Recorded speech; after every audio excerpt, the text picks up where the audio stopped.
ഒരു മനുഷ്യനെങ്കിലും അവരുടെ ദുഃഖങ്ങളിൽ നിന്നും നിസ്സഹായതകളിൽ നിന്നും രക്ഷിച്ചെടുക്കാൻ കഴിയുമ്പോഴാണ്, ഒരു മനുഷ്യൻ്റെയെങ്കിലും മുഖത്തുള്ള പുഞ്ചിരിക്ക് നമ്മളൊരു കാരണമാകുമ്പോഴാണ് ഇങ്ങനെ മനുഷ്യനായിരിക്കുന്നതിലൊരർത്ഥമുള്ളൂ.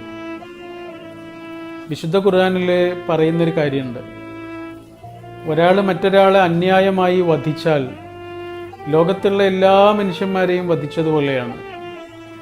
അത് പറഞ്ഞ ഉടനെ ഖുർആൻ പറയുന്നത് ഇങ്ങനെയാണ്, ഏതെങ്കിലും ഒരാൾ വേറൊരാൾക്ക് ജീവൻ കൊടുത്താൽ ലോകത്തുള്ള എല്ലാ മനുഷ്യന്മാർക്കും ജീവൻ കൊടുത്തതുപോലെയാണ്.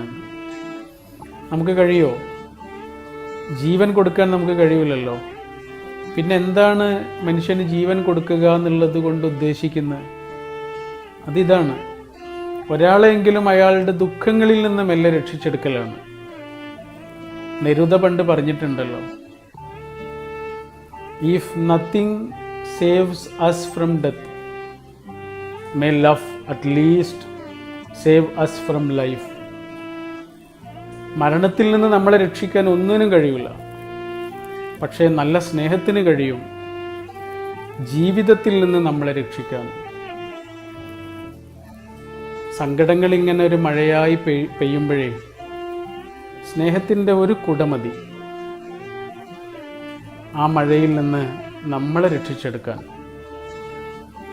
ഒരു സ്നേഹ സാന്നിധ്യം മതി ഏത് ദുഃഖങ്ങളിൽ നിന്നും മെല്ലെ കരയിലേക്ക് നീന്തിക്കയറാൻ.